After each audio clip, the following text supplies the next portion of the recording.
Welcome to the series seminar video tutorials Germanische Heilkunde by Dr. Gerd Hummer, MD.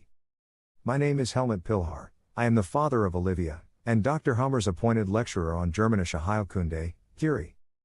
The therapy of Germanische Heilkunde is a causal therapy. As it is well known, the individual can heal himself only by eliminating the cause. From case to case, however, an emergency intervention by conventional medicine is necessary. The pivotal point is the biological conflict shock, the DHS, Dirk-Hummer syndrome, which is the monocausal cause. We are working with the three levels, psyche, brain, and organ, to identify the DHS. Only when we know what the cause is, can we proceed causally. How great would be the successes of Germanische Heilkunde? Also discussed is the song, Mein Studentenmädchen, the second pillar of Germanische Heilkunde therapy. The objective is to learn to understand what therapy actually means. There are thousands of different therapies, all over the world. Everybody has his therapy, but nobody knows the cause of the disease. A notice, I am not a therapist. At the moment the motto because of the current system is, get it yourself, or stay in conventional medicine. You can learn more about this in the approximately 1.5 hour seminar video. Ladies and gentlemen, I welcome you to this seminar video tutorial of Germanische Heilkunde, by Dr. Gerd Hummer, MD. My name is Helmut Pilhar. I am the lecturer appointed by Dr. Hummer, for the Germanische Heilkunde theory, which is a great honor for me. Initially, I was an engineer. I graduated from the Higher Technical School for Electrical Engineering, and a second time for Mechanical Engineering in Wiener Neustadt. Ultimately, I worked as a software engineer. Since 1990 I have been married to my wife Erika, with whom I have 4 now grown-up children. We have also been grandparents several times. Due to the cancer of our then 6-year-old daughter Olivia in 1995, we ended up seeing Dr. Hummer, and got caught up in a medical battle, that continues to this day. Since 1997 I have been teaching the biological laws of nature, discovered by Dr. Hummer. Dr. Hummer sadly left us in 2017. But he left us his important legacy. In my opinion, there is no more important knowledge than this. The knowledge and correlations of how our bodies and psyche function. What could be more important than knowing how our bodies function? How do diseases arise, and what should I do for them to disappear again? What does materialism benefit me, if I am physically and psychologically ill? Nothing, right? With this, Dr. Hummer has made himself immortal. Future generations will be grateful to Dr. Hummer for his discoveries. If we don't let this knowledge be taken away from us. And this has been attempted since the discovery in 1981. The question is whether, will we let this happen again, as it has happened many times in the past with other significant discoveries? The topic of this seminar video tutorial is, the therapy of the Germanische Heilkunde. We are being accused of not having any therapy at all. That is what we want to talk about in this module. There are about 1,000 different forms of therapy worldwide. Everyone has their therapy. One changes the diet, another gives antibiotics. The third goes more frequently to church to pray, and so on. No one knows the cause, but everyone has their therapy. We are accused of having no therapy at all. In reality, we have the therapy par excellence, which is causal therapy. What does therapy actually mean? When the cause is eliminated, the body inevitably switches to healing. Because only the body can heal itself. But only in the rarest cases do we need emergency medicine. Then we don't need pills, then we don't need any kind of change in diet or anything like that. In the emergency medicine of conventional medicine, you still have real professionals, they are really skilled. We could use them there very well. We don't need the rest of what they want to stick in us, front and back, but what we need from them, we don't get. That is the problem of this story at the moment. But the medicine of the future will certainly be based on Germanische Heilkunde. Germanische Heilkunde applies to diseases that arise of their accord, such as cancer, chronic diseases, allergies, and psychoses. It does not apply to injuries, poisonings, or extreme malnutrition like scurvy. I don't need to resolve any conflict there, but I do need to add vitamin C. If I chronically poison myself, then I don't need to resolve a conflict. Then I have to stop poisoning myself at some point. If I have an injury, I usually don't need to resolve a conflict. Because the body switches to healing on its own and heals. But conventional medicine knows nothing about the diseases that arise on their own. It has nothing, it can do nothing, and it has done nothing for 100 years. It must be abolished once and for all. Where they got their reputation from, which is emergency medicine. We can keep that, and we should also keep that. In this area, conventional medicine really does phenomenal work. But as I said, we only need this emergency medicine in the rarest of cases.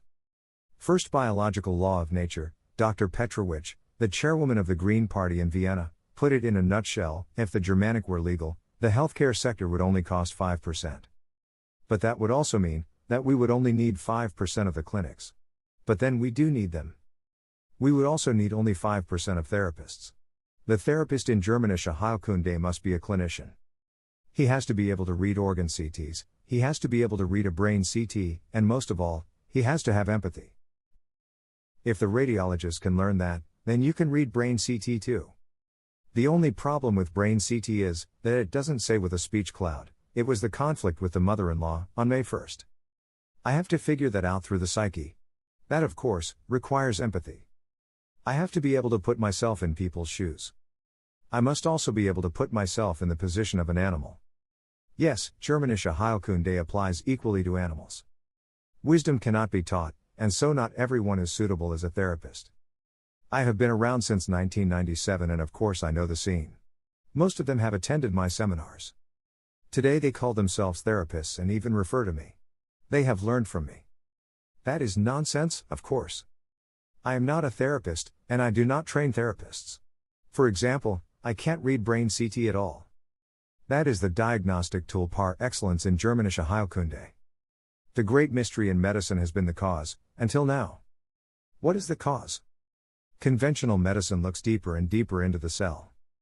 They know more and more about less and less. Until finally, they know everything about nothing. The impetus came from one Rudolf Virchow. He said that we must seek the cause of disease in the cell. That is what the whole genetic engineering is somehow based on. Yes, you have to engineer something genetically. And that's all obtuse. Another says, in the sleeping area, there are water veins. Another says, no, it has everything to do with diet.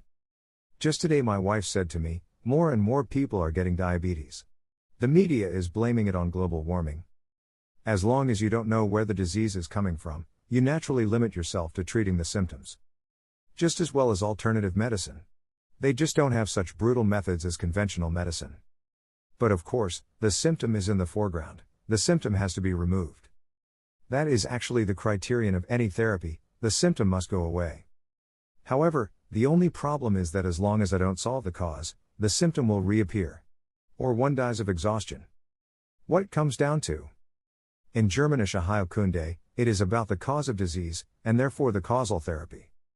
Think about that. There are 1,000 forms of therapy, there are 50,000 drugs on the market. What is the name of the therapy for colon cancer? Crohn's disease? Diabetes? Or MS? What is the name of the therapy? There is no therapy. There are also no medications that one takes once, and then it's gone. There is no such thing. Patients remain chronically ill, and the symptoms are suppressed. Healing, however, there is the mechanism of spontaneous healing. This exists in all diseases. Even conventional medicine must admit that spontaneous healing exists. This means that there is a mechanism that enables us to get healthy on our own. Here, conventional medicine tends to speak of miracles. There is also a form of doctors in the place of pilgrimage at Maris-Lourdes, who check there whether the patient has perhaps not swallowed even one globule. Because if he has swallowed even one globule, the spontaneous healing is then not considered a miracle healing. If he didn't swallow anything, if he didn't do anything, then it is passed on to Rome, Vatican, and officially recognized as miraculous healing. There are also about 80 or 90 of them. Conventional medicine tends to speak of miracles. Dr. Hummer can explain these miracles. By removing the cause, the body inevitably switches to healing. Here the symptom is secondary. What matters is the cause. That the conflict is the cause of the diseases that arise from itself. Again, cancer, chronic diseases, allergies, and psychoses. The proof of this is the Hummer focus in the brain. At the moment of conflict shock, we immediately have the Hummer focus photographable present. This is proof that in diseases that arise of their accord, the cause is this conflictive shock moment. Dr. Hummer named it after his son, Dirk Hummer syndrome. Because he first perceived this conflict shock in himself, through the death of his son. This is how every cancer begins, this is how every allergy begins, this is how every psychosis, caries, hair loss, and so on begins. That is the cause, monocausal. The very statement, the cause is monocausal, is a scientific statement, because you can verify it. Is it true, or is it false? While the conventional doctor says multifactorial. If it is not that one thing that is the cause, then it is just something else.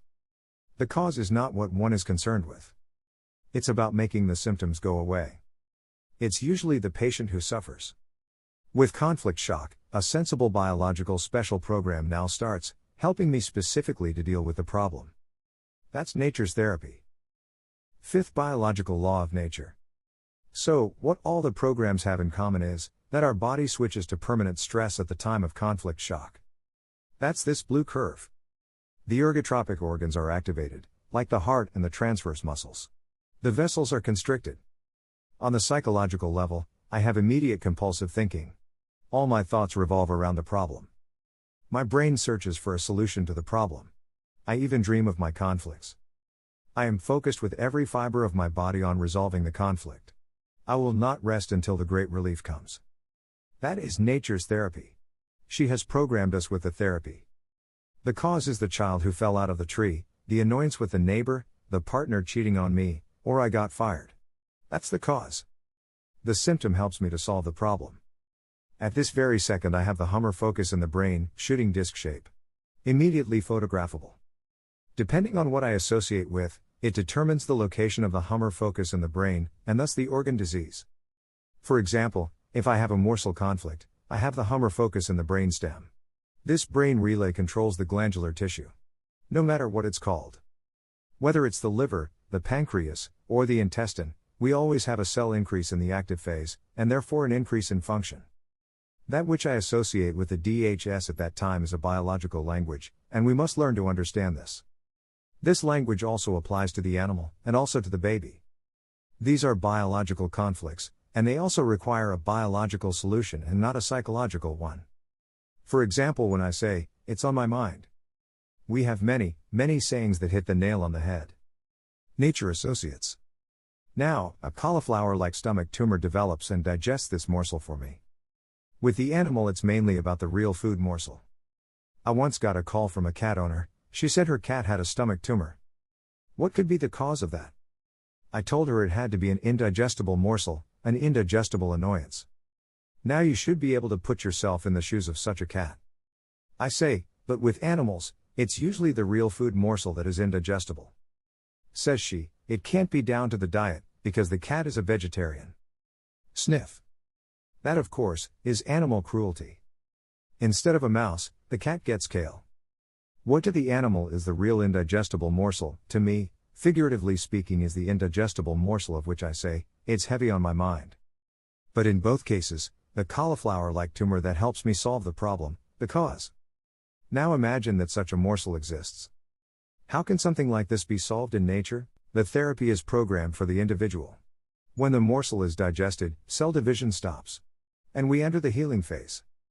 Then our brain turns on the microbes, nature's surgeons. In this case, the fungal bacteria. The microbes also have a nucleating effect. They do not act on every tissue. And contagion does not exist. The tumor becomes tuberculous and necrotized. The tumor has disappeared at the end of the healing process, and the patient is healthy again, even according to conventional medicine. The symptom has disappeared. This is the declared goal of every therapy, the symptom must disappear. And the symptom has disappeared. Only who was the therapist? The patient himself. But if you go to conventional medicine, they cut out your stomach. Or when I have a care conflict for my child.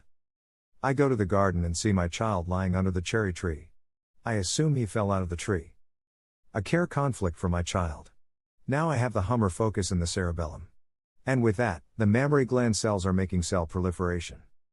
More breast milk to increase the chances of survival of the child. The breast cancer is the biological sense, it is the therapy. I should not focus on removing the tumor from the mother. Radiation and surgery, amputation of the breast, and chemotherapy. But I have to get the child to be better. The therapist in Germanische Heilkunde helps the child. He does nothing about the lump in the breast. He helps the child, so that the mother can feel great relief. In the healing phase, the lump in the breast is tuberculously degraded.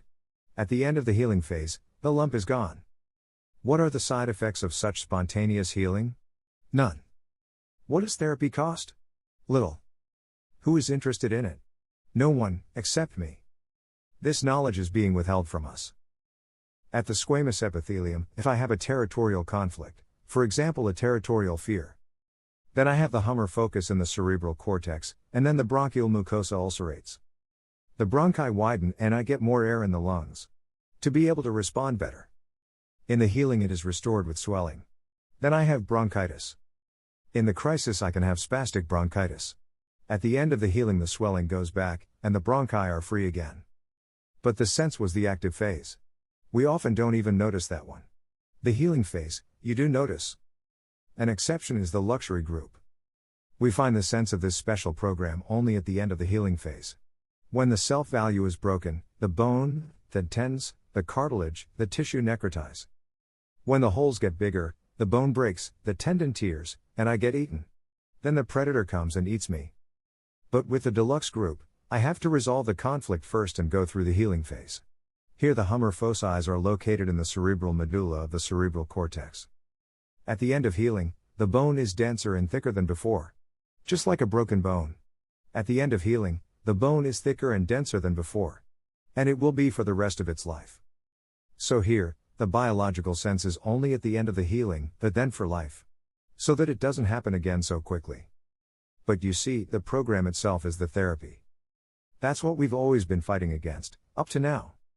In the active phase, I build up conflict loads, as long as I was conflict active. That's how long the healing phase lasts. If I am conflict active for a week, then I am in healing for a week. If it is a month, then it is a month.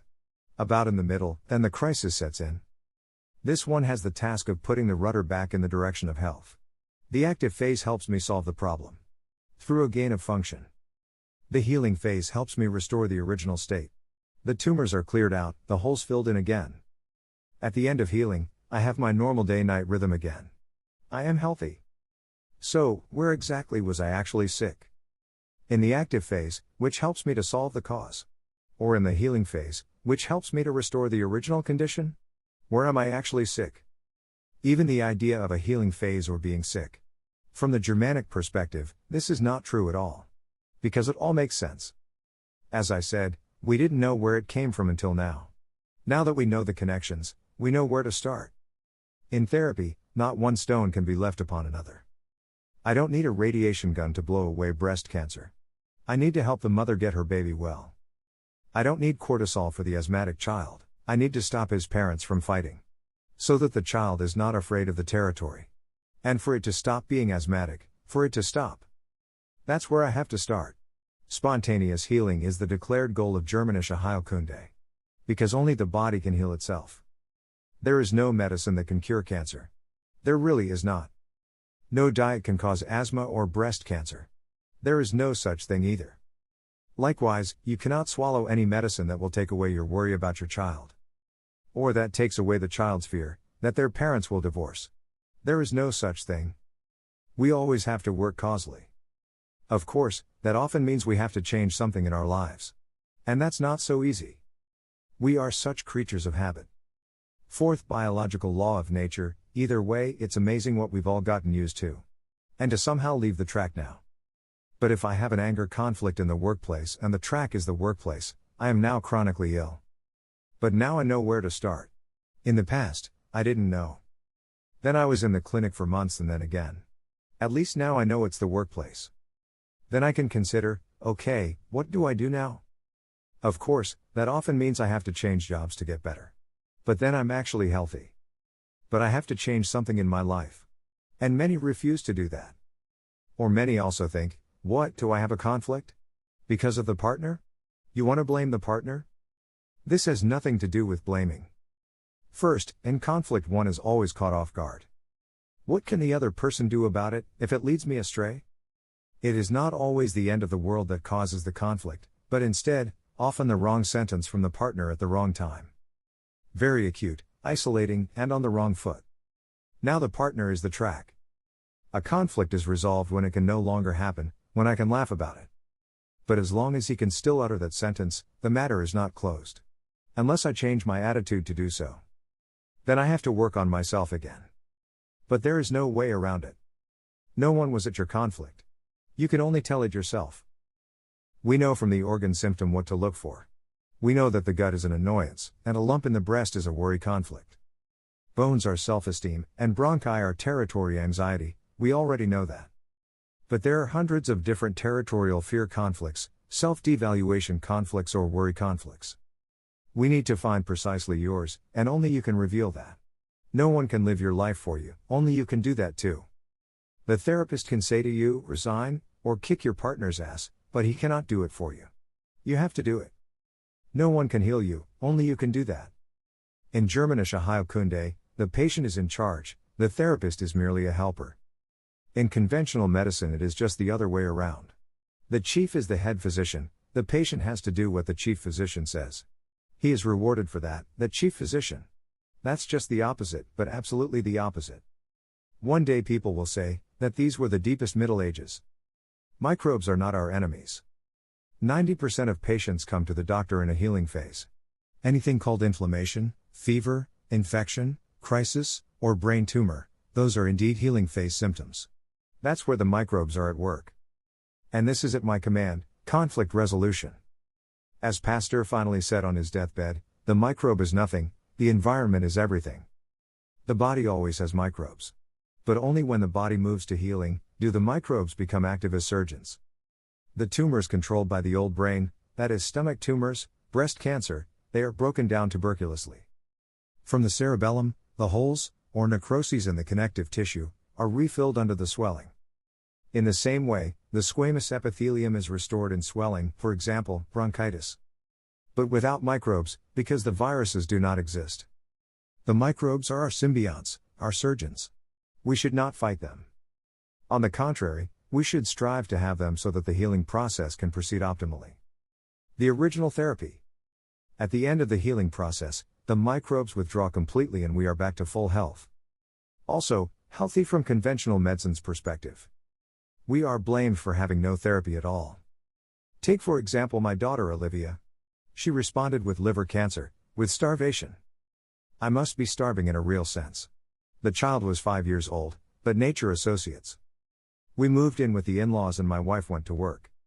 For the child, her mother was gone overnight. Dining with the grandmother who was strange to her, the child had flat out refused. When the mother was home, the child ate. When the mother was away, the child refused to eat. We moved in with the in-laws because we wanted to build a house. I encouraged my wife to seek employment. A job as a teacher, and she got it. Our child responded with starvation conflict. But we didn't know that. Now she became ill and had chronic abdominal pain. That was in September 1994. In 1995 she was diagnosed with cancer. Then we went to Dr. Hummer, and he found the cause. He advised us that it would be best for the mother to stay with the child. We saw that the child was suffering, we were ready to do that right away. We pushed the construction of the house forward a year or two. The most important thing is that the child is healthy again. With a cancer diagnosis, you do anything. Olivia was now in such a tubercular recovery and we had to change her pajamas twice during the night. She had never had that before. At the end of the healing, the tumor is gone. Then the liver foci are gone. Lyme is always a residual condition of such tuberculous healing. Calcification in the salivary gland or calcification in the lungs or the breast. That's the end of such tuberculous healing. So, Olivia still has calcifications in her liver today, and those remain but don't interfere. But that is not considered therapy. Until now, we are accused of doing nothing, radiation, chemo, radical surgery, this is considered therapy. But taking away the child's emotional distress by giving it back to its mother, no. That's not considered therapy. Is that sick? That's totally sick, or lucrative. It really seems to me that they are exploiting us. They are making a gold mine out of our suffering, and let themselves be worshipped as gods in white. Actually, they just leave masses of people dead. I don't know how it is possible to think so wrongly. There is still a lot of educational work to do. What is therapy anyway? Another extreme case, our father-in-law, who has since passed away, was such a typical patient.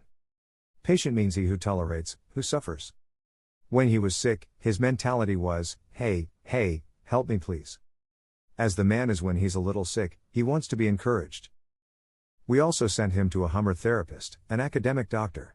He went there 2 or 3 times. Then he said he didn't want to go there anymore, because they wouldn't give him anything. He couldn't get better. That's the other extreme. So, the patient expects you to do something with him. If you don't, then you're not a good doctor. As I said, there's a lot of educational work to be done. If the cause is not resolved, if I don't proceed causally, then there are simply the variants. That I have it occasionally, or that I get into a hanging healing, or that I remain conflict active. So in hanging healing, I have a patient in front of me who is permanently in a healing phase. Or hanging active, who only has the active symptoms of this program. Note, hanging active, I don't have forever. Even with such a trivial example as with periodontal disease. That's an active, biting conflict. The bones have a loss of cells, osteolysis, the teeth fall out. Imagine a wolf in nature with teeth falling out. He won't last long. So for most programs, the biological clock is ticking. The patient does not eat, he does not sleep, and he has constantly mobilized all his strength. At some point the battery runs out. For natural laws, there are no alternatives. Let us say that the mother has a care conflict for her child. The child is drifting between life and death. Now the lump is getting bigger. Conventional doctors cuts off her breast. Apart from what this causes her in terms of follow-up conflicts, she has not solved the problem of caring for her child. She continues to be active. She is not eating, she is not sleeping, and she is losing weight. Then there are the tracking conflicts that come with it.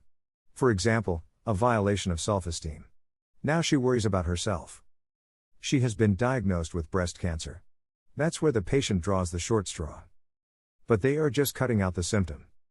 The conventional doctors are happy with it, the symptom is gone. But the cause is not gone. Suppose I ever get into hanging healing with the glandular tissue. The original tissue may melt away. Then, for example, I have an under-functioning thyroid gland. Then at some point, I will be dependent on medication. Polycyclic, for example, would be the epileptic, who keeps coming up and has his recurrence.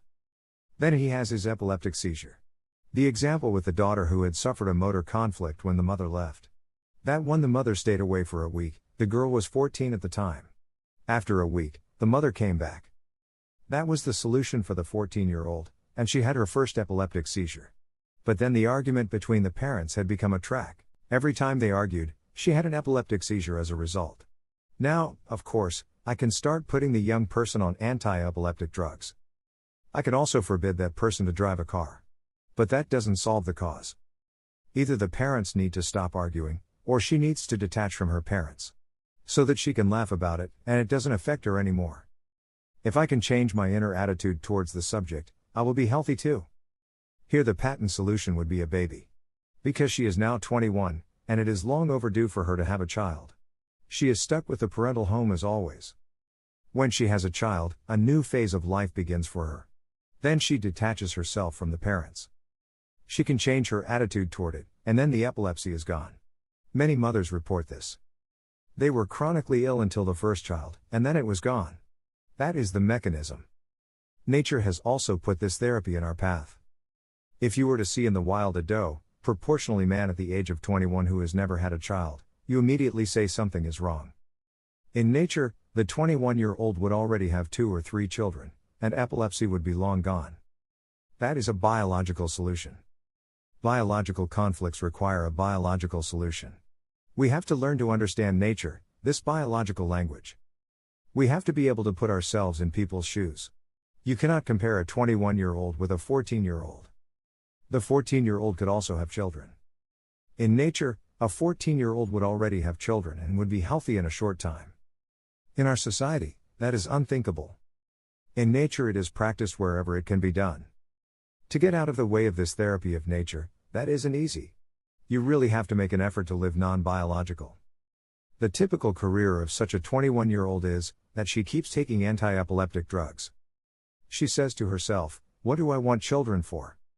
I want to have a career, I want to experience something." You can't get her to do that at all. She declares you crazy. "I'm far too young." That's all nonsense. That's where we have to think again.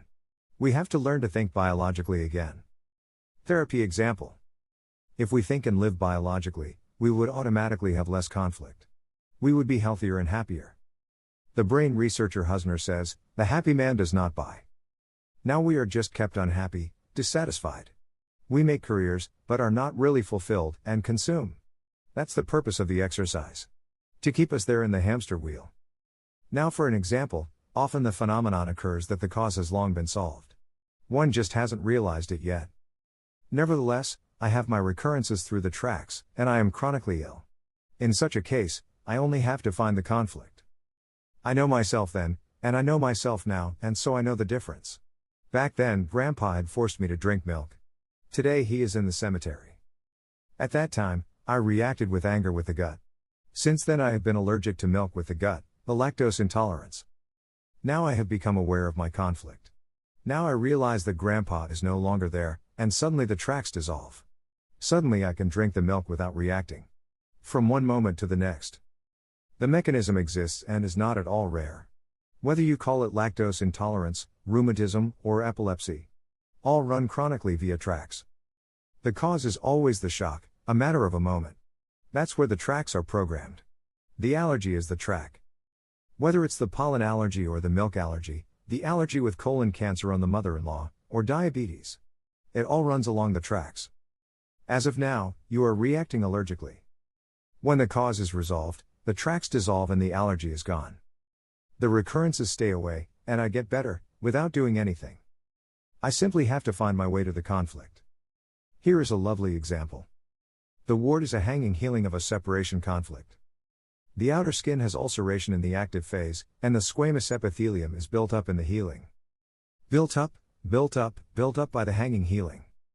The wart becomes thicker, thicker, thicker. Via tracks, there are recurrences over and over again. A couple attends the basic seminar. At home they are thinking about whether they can apply what they have just heard.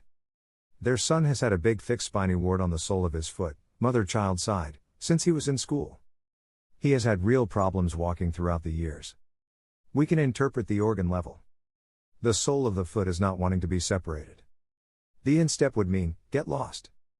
The father is talking to his son. He must have had a separation conflict with the mother. Around the time he went to school, he was 6 years old. At that time he had no children. He is left-handed. The right foot is the mother-child foot. Only the mother is eligible. I do not want to be separated from my mother.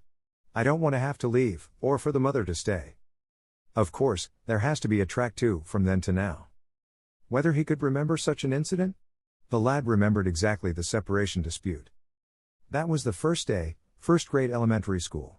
The mothers all stayed with their children in the class. Only his mother went home. He said, "Yes, and you weren't there." That was the separation conflict with the mother and the track, school without mom. If he was at school, he was on track. In a recurrence, the skin ulcerated. If he was at home with his mother, then he came into healing. Through school, in out, hanging healing. And the spiny wart got thicker, thicker, thicker. Says the father, "Yes, but today you are going to the first grade of high school. Would you still like your mother to sit next to you?" Says the boy, "No, not anymore today." And poof, the thorny wart disappeared. Back then, it was a disaster for him. Today it would be incredibly embarrassing. The conflict became vacuous, the track dissolved and the wart disappeared. Who was the therapist now? What was the therapy? Who healed? What did all this cost? And what were the side effects? The mechanism is the same. Whether it is called a wart, neurodermatitis, or Crohn's disease. If the conflict is vacuous and I find it, I must bring the cause to my consciousness. Then I recognize the difference. At the time it was conflictual, and now I would be ashamed to death. Then it dissolves. Therapy example 2. The second case is, it often takes wise counsel to come to a resolution of the conflict. Then again, the rest is done by nature. Exactly how this changes with the cells and with the microbes, or how it changes genetically, it doesn't interest me at all. I don't even need to know that the body does that itself anyway. It's similar to when you eat a sausage roll. You bite, you swallow. Are you doing that consciously? Are you consciously doing this peristalsis? The body does all this itself. Then the sausage roll is in the stomach, and it goes through the intestine. Are you doing that consciously, digesting the sausage roll? No, the body does that itself. It's the same with the tumor, The body does that. Furthermore, the body does the healing. So, you don't need to know exactly how the molecular process works. I'm not interested in that at all. The subconscious controls everything. It's about the vegetative nervous system, the involuntary, that's what it's about. It's also triggered via the tracks. The shock is more or less the button on the television. Which program is started now, purposefully? This is all beyond the mind. You suffer a conflict and the special program already starts unconsciously. You fight until you resolve the conflict, and this also happens unconsciously. After all, you inevitably resolve the conflict. When the cause is resolved, you inevitably resolve the conflict. This is also not always desirable. For example, with the territory loss after 9 months. If I resolve that, I am dead. Then I have to make sure that I don't resolve the conflict. We know that already in advance, that if the patient resolves this conflict, he will not survive the healing. And we can counteract this in advance, by intentionally staying on track. In conventional medicine, if it comes to a heart attack, it's already too late. We can say before the conflict resolution, beware, stay on track, behave sensibly. But the patient has to carry that out. The therapist can only tell him. The patient has to do it himself. A small example of such a heart attack. A real estate agent had been haggling until he had his dream house. He then thought, now all that was missing was a dream woman. He quickly found her. But she never got pregnant. The conventional doctors said, it was because she had an ovarian cyst. But on the contrary, such a dream woman with an ovarian cyst looks 10 or 15 years younger. She looks more feminine, and that actually gets pregnant much easier. Anyway, he said to her, I want to start a family. I'm sorry, we're breaking up. The neighbor had had a crush on her for a while, and she moved in with the neighbor. That was not the conflict, not the loss of territory for him, but one day he saw that she was pregnant, that was the conflict, buff. That had struck a chord with him. Dr. Hummer asked him, how long have you had angina pectoris? He says, 5 years. And she already has 2 children by now. Hummer said, I advise you to go by your ex's house every day for the next 20 years, and get angry. To keep you on track. So you don't resolve the conflict, otherwise you're dead. We know that in advance. Now, another example where the cause has yet to be resolved. Where you really need to solve it, is in the yellow group and the orange group, you have to solve it. In the red one with a heart attack, you have to take 2 or 3 looks to see if it can be solved. This is such a classic of literature. A woman has pancreatic cancer, and she has been to see 4 Hummer therapists. The whole story takes place in Belgium in the 1980s. In a short time 4 uncles died. One therapist said it was one uncle, and the other said no, it was the other uncle. Then she went to Dr. Hummer, and he found out about the conflict. It was not one uncle in that sense. They were all old and it was foreseeable that they would die. She wasn't wrong about that. One of the uncles had promised to leave her a blanket chest. She had already arranged the blanket chest in her mind. She knew exactly where it would go in the living room. At the reading of the will it appears that her sister will get the blanket chest. Baff, that set her off on the wrong foot. The battle for the morsel. Now the pancreas has a cell increase. More digestive juices to get the blanket chest anyway, to digest. From that point on, she was conflict active. Now she has to resolve the conflict. For the second meeting, Dr. Hummer invited her sister. He asks the sister, this blanket chest, is it worth 3,000 German mark to you? The sister says, well, I wouldn't give up the blanket chest for 3,000 German mark. He asks the patient, is the chest worth 3,000 German mark to you? Says the patient, even 4. And the sisters exchanged. Both are happy, and she resolves the pancreatic conflict. What's 3,000 German marks, if it's a deal with which both are happy, and the conflict resolves itself? Compared to conventional medicine, one cuts out the patient's pancreas. This one inevitably becomes diabetic, and 4 out of 1,000 survive the 5-year statistic. Do you know what money is converted there? At the expense of the patient, the suffering caused there. The first thing the therapist does. How can I proceed? I am now talking about the therapist.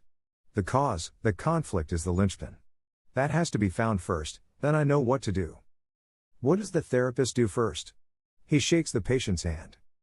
Obviously out of politeness without an AIDS glove. With that he already has the first diagnosis. Does the patient have ice cold hands or boiling hot hands? You would not believe how capable just shaking hands is. I give my lectures, I have given them hundreds of times over the past 20 years. I have an example to demonstrate this. I shake the hand of the person sitting in front of me. 99% of the time that person has warmer hands than I do. Quite logical, because he is sitting there and listening to me. He is vagatonic, I am tense. I have to give a lecture, I am sympathicatonic. I have cooler hands than the other. I once shook hands with a woman, and it turned out she had ice cold hands. We get to talking, and it turns out she has a donor organ. She's under medication. She has to remain permanently sympathicatonic. In vagatonic healing, the microbes would break down her donor organ. A second case, she also had ice cold hands. Then we got into a conversation. She had been stricken with breast cancer. She believed she had intraductal cancer and that it was in healing. I said I didn't believe it was healing with ice cold hands. In reality, it was a mammary gland carcinoma. That gets bigger and bigger in the active phase. So, she was conflict active. I noticed that right away when I shook her hand, that something was up. So, the handshake is always the first thing. The second thing is to determine the handedness. Then you can determine the partner or mother-child side. Does the person have breast cancer on the right or left? That's where handedness is the determining factor. Third, determine the hormone levels. Note that there are female man and male women. Recognizing whether a patient is a man or a woman is relatively easy. But it is also becoming increasingly difficult. For example, with Chiquita Wurst, where you have to look twice, what is that again? Hormone levels are also not fixed. Hormone levels can change, for example due to menopause. The male woman reacts very differently from the female woman. She has wholly different conflicts. The male man reacts very differently from the grandfather, who no longer exhibits territorial behavior. Conflicts can also jump back and forth when hormone levels change. That's the third one. When you would send Dr. Hummer a brain CT, you are not writing him a life history. You just write the diagnosis of what you want to know, so he knows what to look for. You include a chest picture, one of those pictures that shows how you clap. Women should also write whether they are already menopausal or on the pill. The woman on the pill is of course a male woman. Before therapy. As I said, before the therapy, the gods have determined the diagnosis. So, I have to see what program is running there. One must also question the conventional medical diagnosis, because it is often simply wrong. The therapist really needs to be a clinician. He has to be able to read an organ CT. Then we have to look at the program. Is it in the active phase or already in the healing phase? It all has to have a reason. First of all, why is the conflict active? Or what was the solution? Then of course, we need to find precisely his conflict. From the organ symptom, we know where to look. If he has liver cancer, then we know it's starvation. But there are hundreds of different starvation conflicts. One got a starvation conflict because he has colon cancer. The other got a starvation conflict because the daughter married a deadbeat. He is worried that the good-for-nothing will not be able to feed his daughter. Both have a starvation conflict, and both have liver cancer. But there is no ready-made solution. One should solve colon cancer, and the other would need a potent son-in-law. The conventional doctor makes it easy on himself. Liver cancer? Chemo. Breast cancer? Chemo. Bowel cancer, lung cancer, nose cancer? Chemo, chemo, chemo. That of course, is ridiculous. Then we should also look for tracks. Could that happen again? Can he stumble over that again? Because as long as the conflict is not definitively resolved, as long as he can't laugh about it, that's how long the tracks work. And that inevitably triggers recurrences. In anything that progresses chronically, we must find the associated tracks in addition to the conflict. And tracks are quite subtle. A track can be anything. They are programmed at the moment of shock. I refer you to the seminar video tutorial on tracks, allergies and chronic diseases. This is an essential theme. A track can be any possible sensory impression. It can be anything. That's what you have to find out. Working with the 3 levels. Then we have 3 levels that are always synchronous. We can also infer from one level to the other. So if I know that the organ symptom is liver cancer, then I know that it is a starvation conflict on the psychological level. Then the Hummer focus is in the brainstem. If I look in the brain CT and I see the Hummer focus in the cerebellum on the far right, I know on the organ level there is breast cancer on the left. There is a care argument conflict partner or mother-child at the psychological level, depending on the handedness. Even from the psyche, I can infer the organ level. Let's say I see a person who is disoriented. That person is walking down the hallway for the 10th time, and he still doesn't know which door to enter. That is being disoriented in space. Then I know that he has a constellation of the renal collecting tubes. He has renal collecting ducts active on both sides.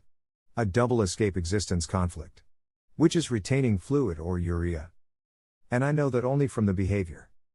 There is also no organ disease without a correlation in the psyche, and vice versa. The individual is not divisible. We have, in addition, the brain level. Thus it becomes an overdetermined diagnostic method, and it is very precise. Of course, the therapist in Germanische Heilkunde will always use all three levels. So, he uses the blood values and X-rays in the same way. Also from the organ level and of course, the brain CT. He talks to the patient. Often the patient has repressed the conflict, he can't bring it to mind with the best of will. Then the therapist gives him 14 days to think about it. We have to get to the conflict, that is the cause. Everything else is just an explanation, it's just a symptom, but the cause is the shock. Assume that a close acquaintance tells you that he recently had a heart attack. Let's make the classic heart attack with a blocked coronary artery. This is the crisis, and he can date it to the day. Then you are using the brain level, because all crises are actually brain symptoms. No signal comes from the brain. This has nothing to do with the occluded coronary artery. These bypass surgeries are a lucrative trade but not a causative therapy. If so, you know what to look for. He must have suffered a loss of territory and resolved it. If he hasn't resolved it, he won't have a heart attack. So you have to find a resolved loss of territory conflict. Here you are using the psyche. If the patient says, well, loss of territory, my wife has run away from me, and I've lost my job. That can both be a loss of territory. But you are not looking for a psychological problem. You are looking for a biological conflict. What's the difference? The biological conflict meets the three criteria. Highly acute, isolating, and caught on the wrong foot. With the psychological problem, you did see it coming. You were able to adjust for it. There was nothing that caught you on the wrong foot. One was prepared for it. When he says, well, caught off guard. That the woman would run away from me, I did see that coming. But the resignation letter, that's true, it completely overwhelmed me. I hadn't taken that into account. There you already have a clear indication that it was the job. He can also tell you that to the day. Now you are still looking for the solution. When he says, well, a solution. The wife is still gone, but I have a new job. Then you have also found the solution. For verification. At the organ level he must have had angina, between the end of employment and the new employment. That went away with the new job.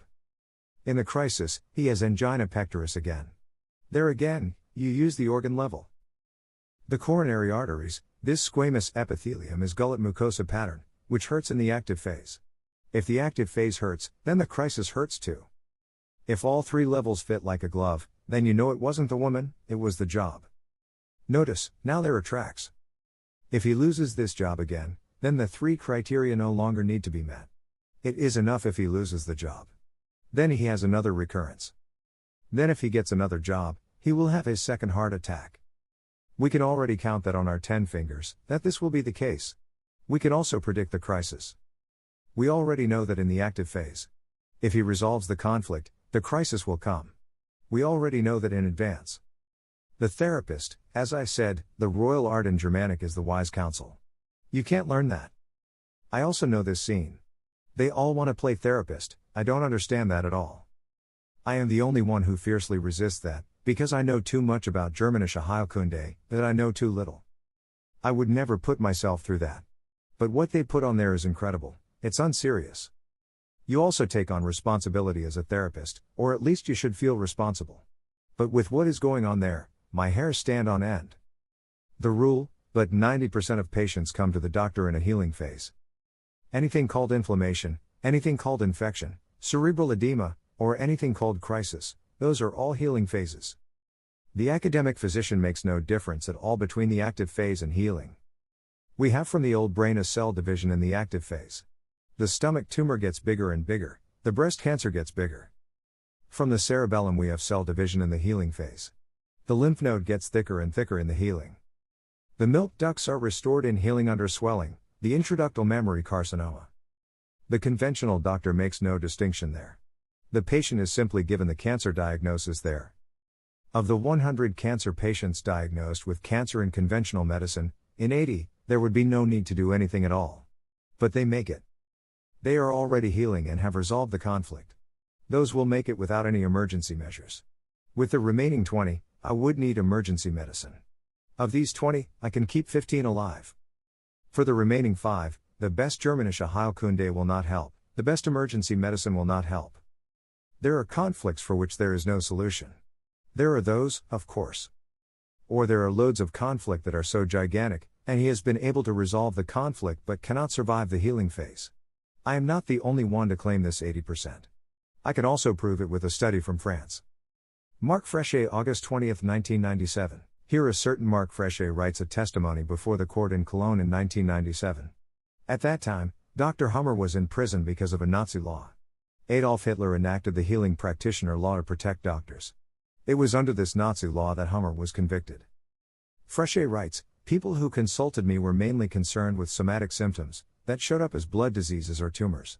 All these patients were referred to me by the treating physicians in the clinic. During these 9 years, approximately 1,000 people consulted me. Among these patients were adults as well as children. These 1,000 patients were divided into 3 groups. Group A, who wanted to maintain conventional medicine. Group B, who rigorously rejected conventional medicine and practiced only Hummer. Group C, which appeared only once and then never again. From Group A, 26% were alive after 9 years, a quarter. In conventional medicine, the mortality rate is usually 95% within 5 years. Of course, there is a big difference between children with liver cancer who receive chemotherapy. If the mother continues to work and the child keeps having relapses. Or the mother stays at home and the child enters a healing phase. That's a big difference. One child remains in sympathetic atonia and receives pseudotherapy, while the other is already in recovery. We, with Olivia, also challenged our 2 months of healing by fleeing. While the group that only practiced Hummer and rigorously rejected conventional medicine, 85% survived the 9 years. What are the side effects of spontaneous healing? None. This is a real healing. But if you cut off the breast of a woman with breast cancer and then sell it as a cure, what do you call that? That's a scam, that's a fraud. It's like selling a ramshackle house or a broken down car. Now think about this. This group completely rejects conventional medicine. That is not necessarily the best way. Sometimes I need a small operation to stay alive. Suppose the pancreatic duct closes due to swelling, I just need a tube to empty it. Technically, this is not a problem. You could perhaps get more out of this 85%. They had already been diagnosed with cancer. Now I first have to get the patient out of his panic. It is better to spare the patient a cancer diagnosis, if he knows how to interpret the organ symptoms correctly. For example, if he says, oh, I have blood in my stool, look here. Boa, I have a colon cancer in healing. Yes, that does sound very different. While for most with blood in the stool, that's where the conventional medical career begins. That's when the tumor is discovered, which is already in recovery. But the conventional doctor does not distinguish between active and healing. Then the poor patient has the diagnosis of cancer in his mind. I must die. Then he is operated on and treated with chemo. Then the whole environment just waits for him to die, and he stumbles from one conflict into another. But if we can spare him that diagnostic shock, then maybe we can change the 85% to 95%. But be careful, this group here, they've been counseled. The context has been explained to them. A conflict resolution strategy was worked out for them. They did not panic. They didn't. Now, if you say you are doing Hummer, you are all on your own. Often you have to hide from your relatives, who tell you, you are doing Hummer, that is a miracle healer, a charlatan. Just look in the newspaper, there it is again today. You are dying, you are dying. Or your family doctor, he won't leave you alone. He doesn't just let you go as a potential customer. It's not like that. You bring in a few 100,000 in revenue. The system is not going to let you off that easily. You will be pressured, which may even result in you being placed under guardianship. Then you'll be in the psychiatric hospital. You will not get support anywhere. So for now, it's studying and understanding Germanische Heilkunde for yourself, or staying in conventional medicine. That's pretty much the only option we have. If I had a pill that could increase the chance of survival from cancer from 5% to 85%, a factor of 17, I would be a millionaire, a billionaire. This pill exists. But it is not a pill that you can swallow. It is a medicine only for intelligent people. But everyone has to study and understand it for himself. By the way, this sentence is not from me but an oncologist. A very short story. A woman has pancreatic cancer and is being treated by conventional medicine. One day, she notices that all the people around her are dying. She starts seeking alternatives and comes to Hackathel. There she has to pay over 40,000 German marks to get a bed at all. She watches as Hackathel has his patients taken off in buses for chemo. She thinks to herself, that can't be true, this stupid chemo. And she gives up. She takes a vacation home in Majorca and wants to spend her last days there. A friend gives her Dr. Hummer's Golden Book as a gift. She then realizes that she has come a long way toward healing. Everyone just wanted to treat her. This case takes place in Aachen. She confronts her first oncologist and says to him, "You have not told me everything." There is also a Dr. Hummer in the new medicine, and she put the golden books on his desk. The oncologist opens his desk drawer, takes out his golden books and explains that the new medicine is medicine for intelligent patients only. That was in 1991, more than 30 years ago. The oncologists know the score. They are lying to us. This is intentional. Comparison. This is the confrontation, conventional medicine, Germanische Heilkunde. What is it that kills us? What is it? The panic. I have cancer. I'm going to die in the chemotherapy. That takes out the strongest bull, poison gas. It is injected right into your heart. It's cellular poisons. To solve the soul's distress, they poison the children. Insane. The patient must have really understood. It's easy to fall away from your beliefs. We have to interpret the organ symptoms correctly. Then we know we will have no or little follow-up conflict. But teach someone who is drowning how to swim. It will be too late by then. We also have to figure it out ourselves. Do you keep some kind of symptom diary? Photograph the symptoms because often 6 months later, you don't know if it was before or after the event. Or for your grandchildren or your children. Because you always have to look for where it started. Can you remember it 20 years from now? Was it in the spring or the fall when this started? Medication. Medication is not only the domain of conventional medicine. Even in Germanische Heilkunde, Dr. Hummer often recommended permanent medication from case to case. Basically, there are two types of medication. Namely those that act sympathetically, or vagotically. All medications work on the organ through the brain. You can see this very well with cortisol, for example. That has a sympathicotonic working effect. Where do you usually get cortisol? This is in the red group, with neurodermatitis or asthma. In the yellow or orange group, antibiotics are usually given. In the connective tissue it is an ulcer. In the glandular tissue it is a middle ear infection. Vitamins, enzymes, and hormones do not act through the brain. They act directly on the organ. But otherwise, the drugs only act on the organ via the brain. Via the two nerve systems, the sympathetic nervous system and the vagus. Medication unavoidable. When is medication unavoidable? For example, if I had diabetes for 30 years.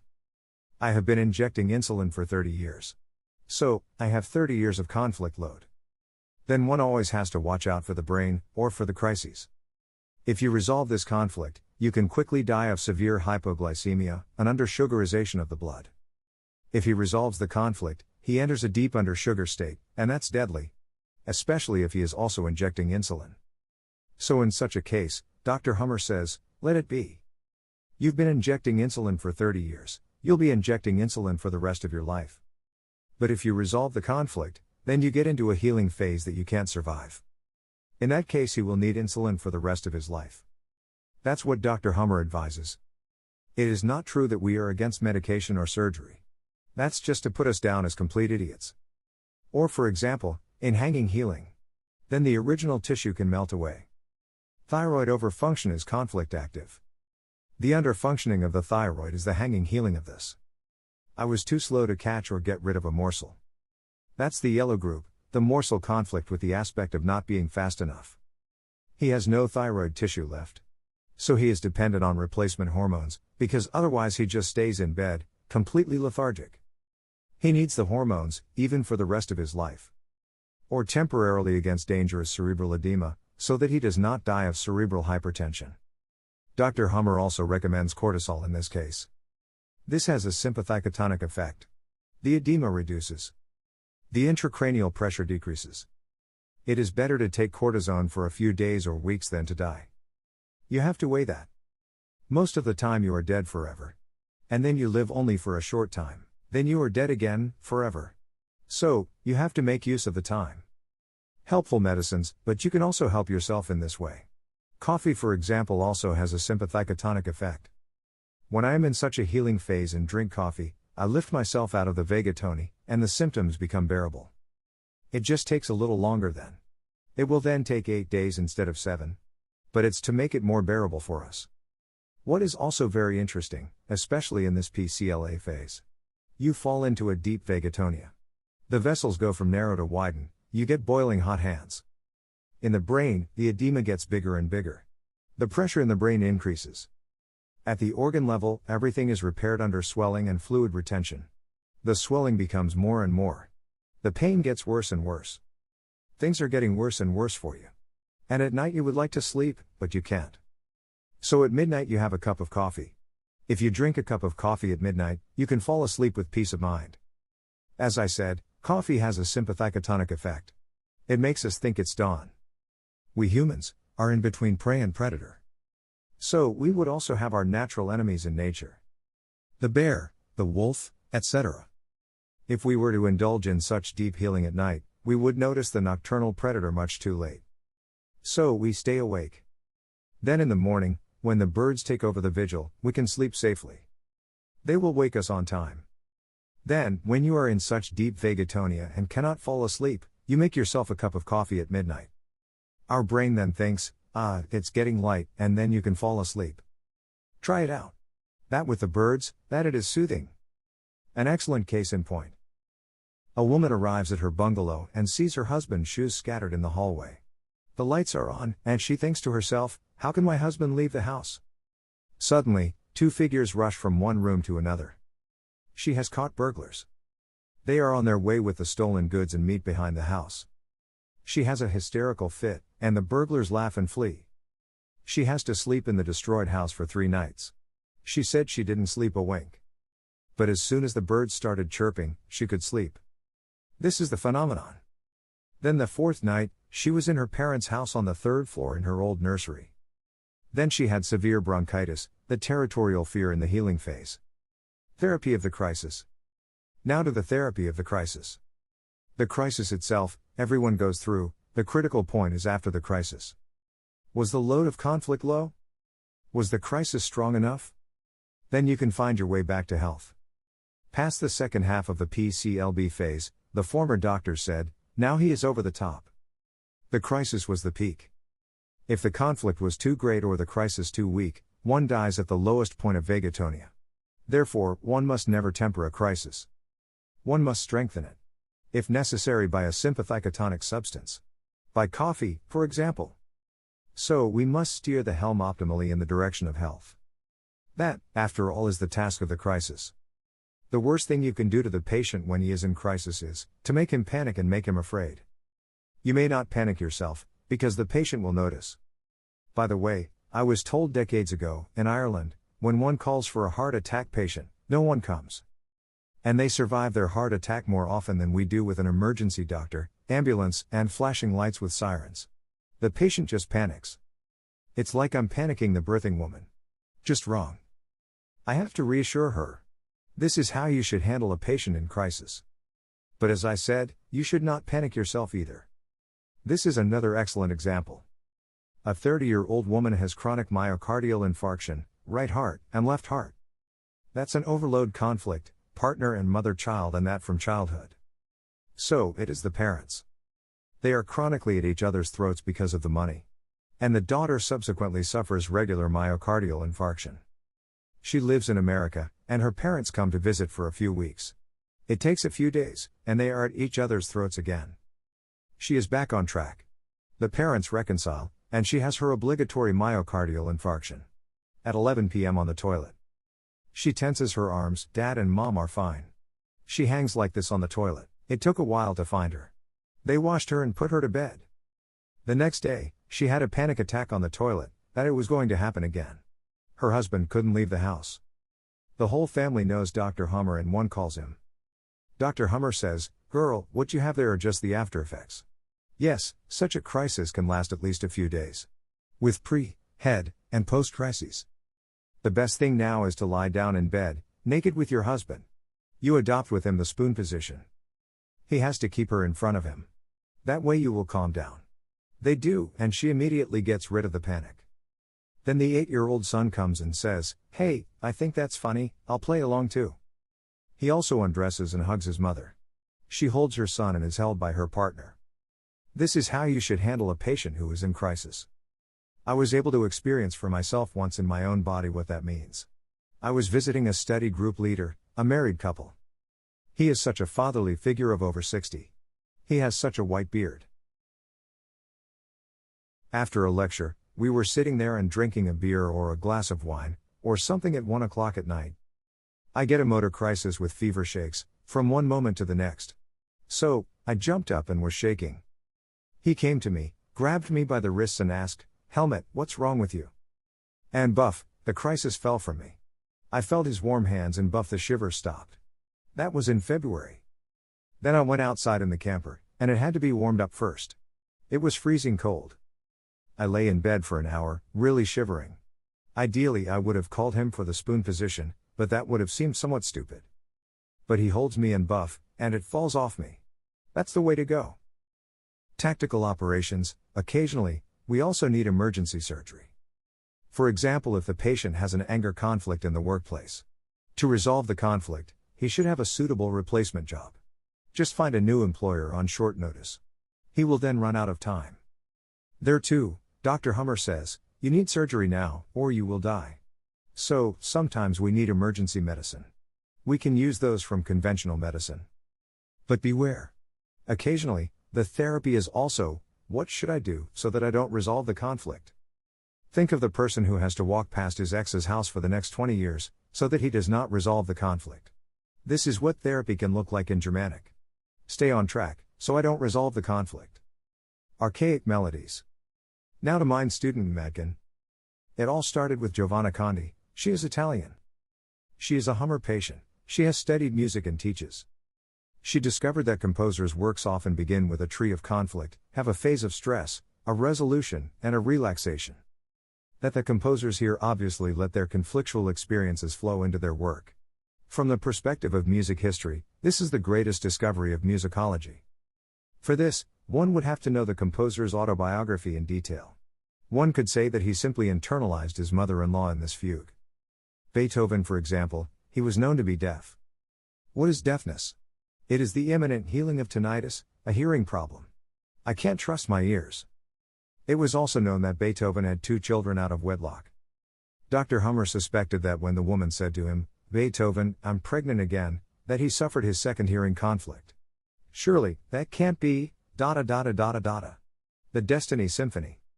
Or Chopin, who was known to be schizophrenic. He was able to play a 4/4 and a 3/4 measure simultaneously with his 2 hands. That's only possible if you think a little crosswise. Then she came up with it. Dr. Hummer composed a love song for his wife's 20th wedding anniversary in 1976. Mein student Mädchen. She discovered that this student Mädchen represented the classic Hummer compass. That was only after the death of his son in 1979. He only submitted his habilitation thesis in 1981. Did he compose a song in 1976 that reflects crystal clear the Hummer compass? The conflict that goes with it is also apparent.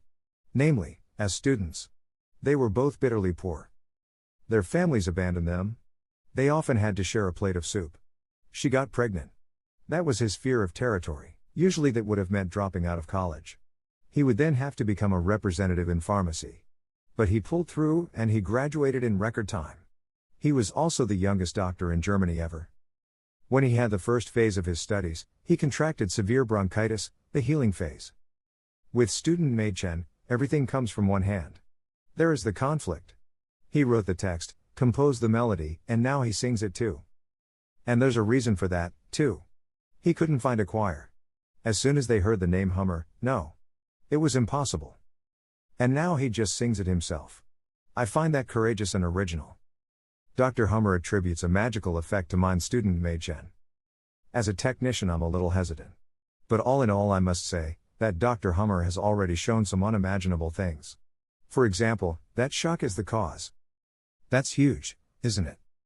Or that there's a cure for cancer, or there's no infection, or that the whole thing makes biological sense. I mean, it's all colossal what he says.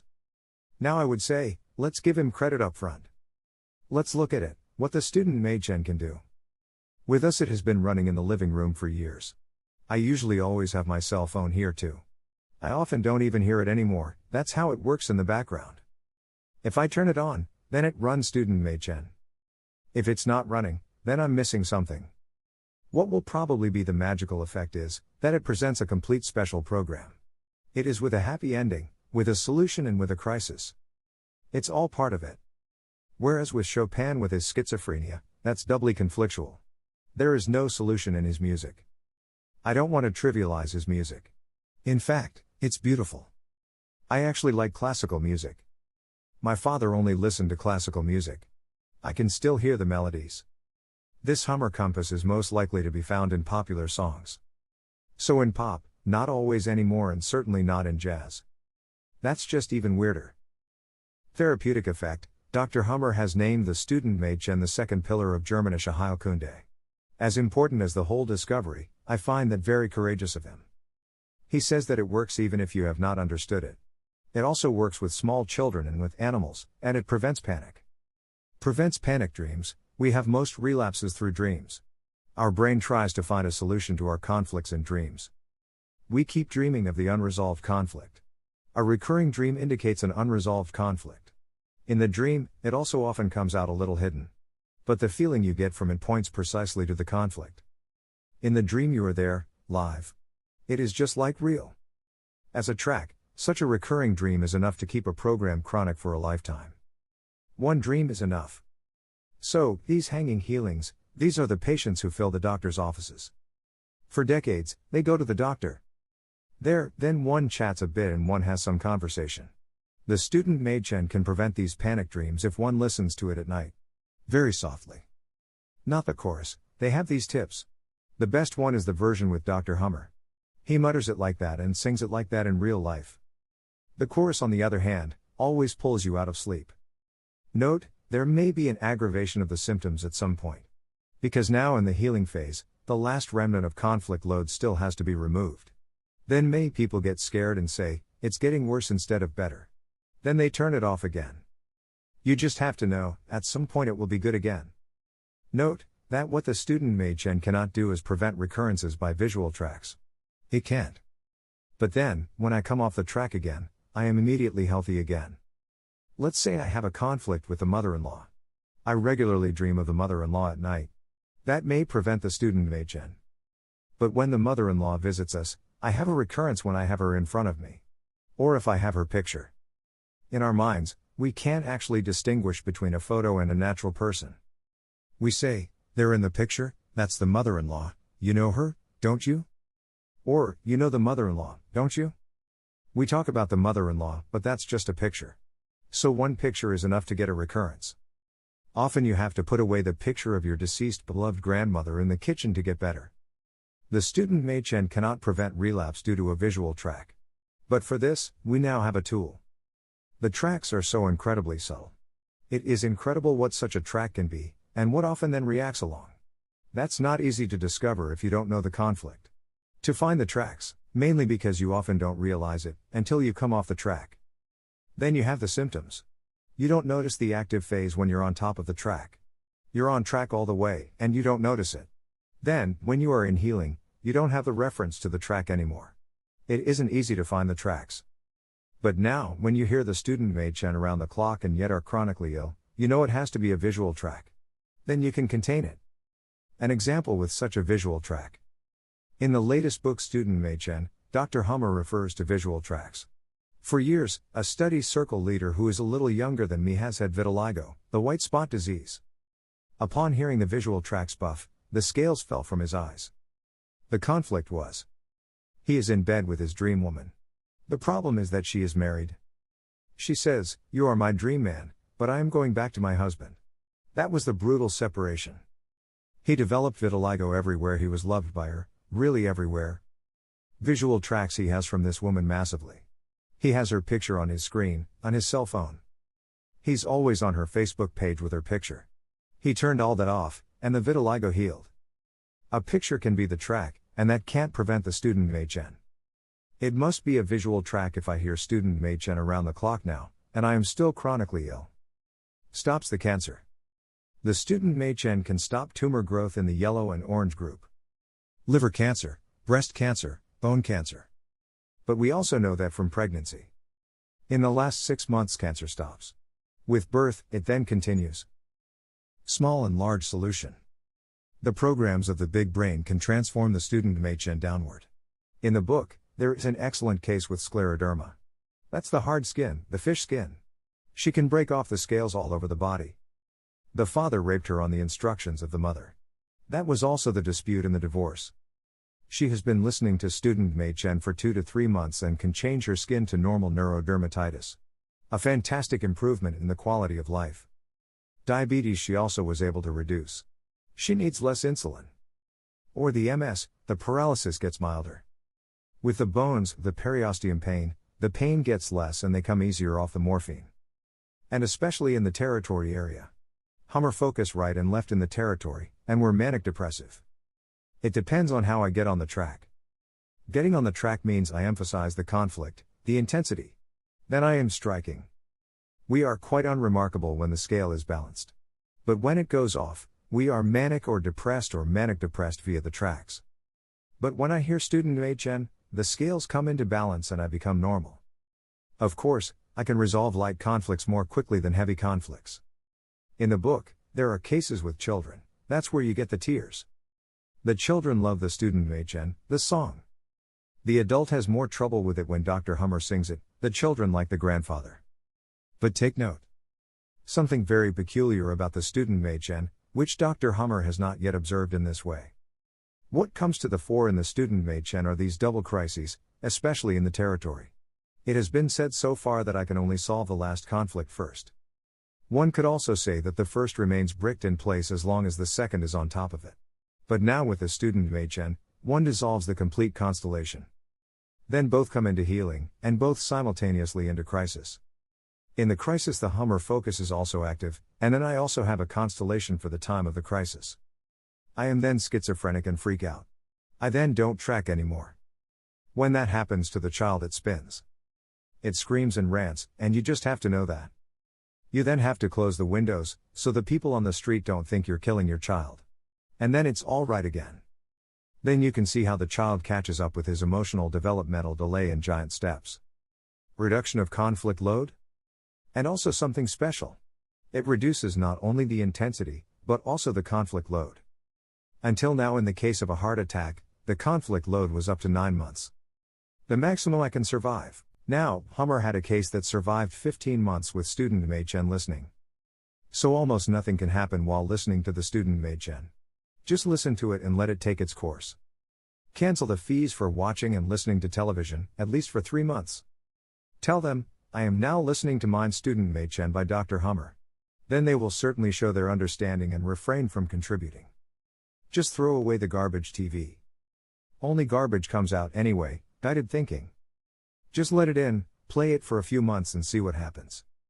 Nothing can happen in a negative sense that something will go wrong. Dr. Hummer says, not with student Machen.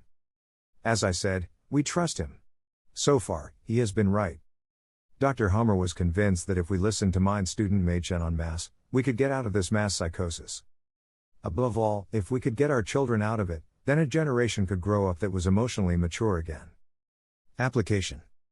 This 440 and 432 Hz.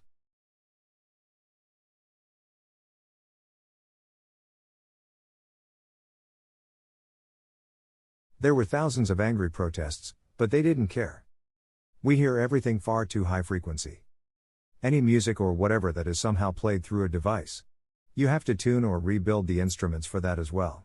432 Hz is more in line with our human voice, and it touches us more deeply.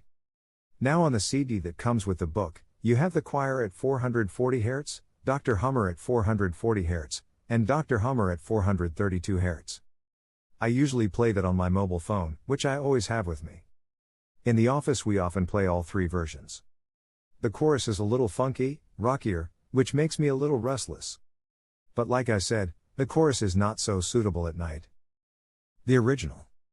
It has to be sung. Just instrumentally it doesn't work, and it has to be sung in German. It doesn't work in French or English either. Dr. Hummer has declared the Studentenmädchen to be the second pillar of Germanische Heilkunde. Because I am convinced that Germanische Heilkunde is the medicine of the future language of medicine will be German. Quite simply. It is my mother tongue, and I am proud of it. I perceive that also a great honor, that Dr. Hummer lets me do this. That's what we're taught too, national pride. The French can have national pride, and the Americans can have national pride. But not us, because we are so bad. Never forget the eternal debt, eternal. Beware the sobering. That's it for this seminar video tutorial. Please send me your personal experiences that you are having with Studentenmädchen so that I can share them again with others. That's the first step in a scientific study. We are gathering information and putting it side by side. Then trying to find the common denominator. I wish you much listening pleasure and look forward to seeing you in the next seminar tutorial. Helmut Pilhar, father of Olivia.